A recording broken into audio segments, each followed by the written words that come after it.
Okay, ayan, at ito pong muli ang inyong Pinoy Firearms Instructor na gunsmith din naman. At huwag po ninyo ako hanapin sa Pilipinas sapagkat ako ay 20 years na nagtatrabaho dito sa Kuwait sa Mayadin Shooting Range bilang isang firearms instructor, gunsmith at ngayon ay consultant na.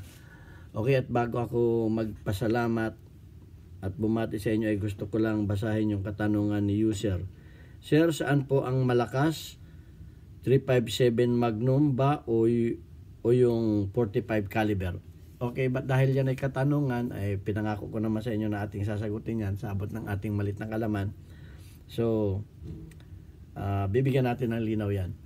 At gusto ko lang muna bumati sa lahat ng ating mga 35,200 na mga subscribers, lalo tigit sa ating mga OFW sa mampanig kayo ng mundo. Ano man ang oras dyan, isang magandang araw sa inyo, tanghali, hapon, gabi o madaling araw. Mag-ingat po tayo sa mga aksidente at ang ating kalusugan ay panatilihin nating maayos at malusog tayo dahil may mga umasa sa atin ng mga pamilya sa Pilipinas. Ayan, at gusto ko lang pasalamatan ng ating mga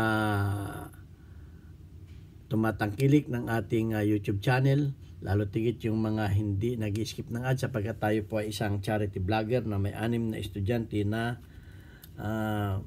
tinutulungan sa pag-aral na anak ito ng mga anak sila ng mga single parent. At meron ditong isang estudyante na nagpaabot ng pasasalamat sa inyo. Hi everyone! Thank you to all the subscribers of Pinoy Firearms Instructor. This is all the things I buy. God bless you all! Okay, tayo po ay isang charity vlogger na hindi natin ginagamit yung ating mga beneficiaries para gumawa ng content. Ang ginagamit po natin ay yung ating maliit na kaalaman para kumita sa YouTube at yung kinikita natin ay tinutulong natin sa 6 na estudyante. Bagaman sila ay libre sa tuition pero yung mga baon nila, allowance, school supplies ay ating pong pinoprovide sa kanila. Kaya nga ako'y magpapasalamat sa ating mga tumulong sa ating mga estudyante, kay Alfredo Isidro Ordosipay ng Las Piñas, shout out sa iyo, kay Architect Arnel Salvador na kaibigan ko dito sa Kuwait na nagpadala rin ng pagmamahal, kay Boy Omay, kay Jubil Platon ng Riyadh, thank you very much sa iyong suporta. At gayon din kay Umbet na naging kaibigan ko dito sa Kuwait, siya isang mekaniko na nagtatrabaho sa Kia Motors. Okay, kamakailan ay dinalaw niya ako dito sa range, nakasama niya, shout out sa iyong mga tropa, kaya Sin, kaya Polo, Aname, Mary Grace, Rodora. Yung mga nagpadala na hindi nagpakilala, please, dahil doon sa GCash number, ito yung GCash number natin, tinatanong ni JC Antonio Official, yan ang ating GCash number. At kay Prince Jan Isaac Evangelio na nag-promise din, ayan, at maraming salamat sa inyong mga tulong at kayo ay naging sponsor ng ating mga estudyante. Okay?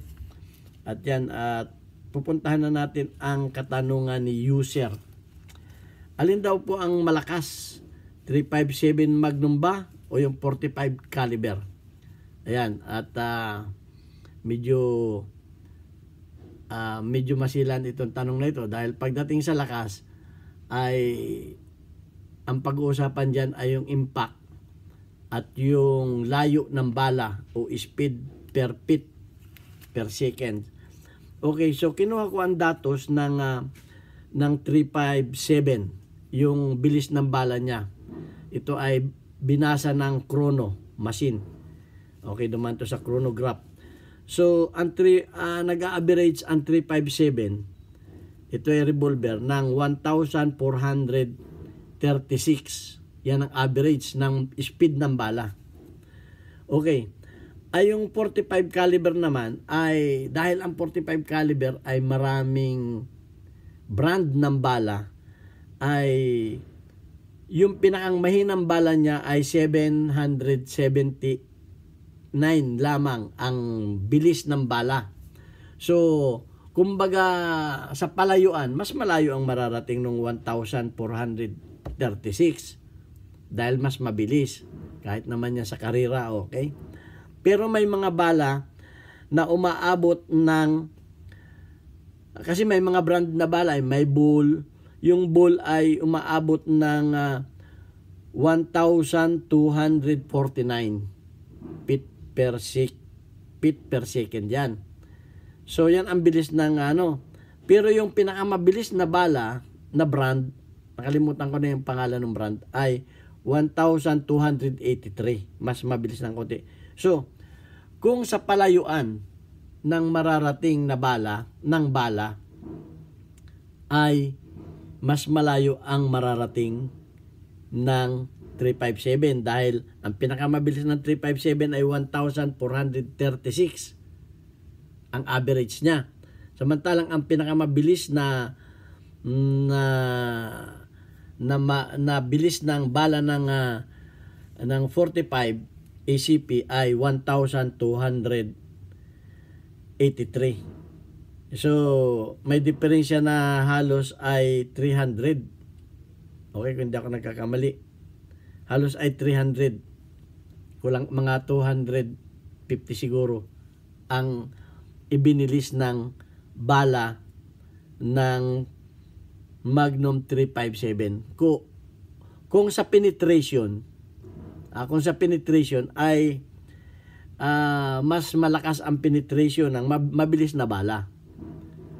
So, mas malakas ang penetration ng bala ng 357. Kung ano, pero depende rin yan sa gagamitin, kung full metal jacket, kung hollow point. Siyempre, pag full metal jacket, mas maganda sa penetration. Pero pagdating sa impact, diyan tayo nagkakatalo pagdating sa impact. Ang knocking power ng 45 ay malakas. Kaya nga nung 1900, yung mga Amerikano ay nilulusob ng ito na content ko na to, nilulusob ng mga Moro na may mga dalang bolo. So yung hindi nila mapatumba yung mga suicide na mga na mga Moro sa Mindanao. So kaya nung 1903 ay nag-request sila ng baril na na may knocking power, at ang nakaimbento nga ng 45 ay si John Moses Browning noong 1903, at yan ay noong 1910 ay ibinigay na sa mga sundalo. Meron akong diyan, pinagamit na sa mga sundalo yan. Kaya yung knocking power pa rin ang katanungan diyan. Kasi hindi diyan tatanungin kung malayo o malapit. Ang tatanungin dyan ay pag tinamaan ka. So para sa akin, malakas pa rin ang 45 caliber dahil sa knocking power. Kung baga sa boxing, isang suntok ka lang ng 45, bagsak ka. Babagsak ka sa 45. Mahihiya ka. Sabi nga, may kasabihan nga kami, pag tinamaan ka ng 45, mahihiya ka ng bumangon. So yan ang aking diyan theory.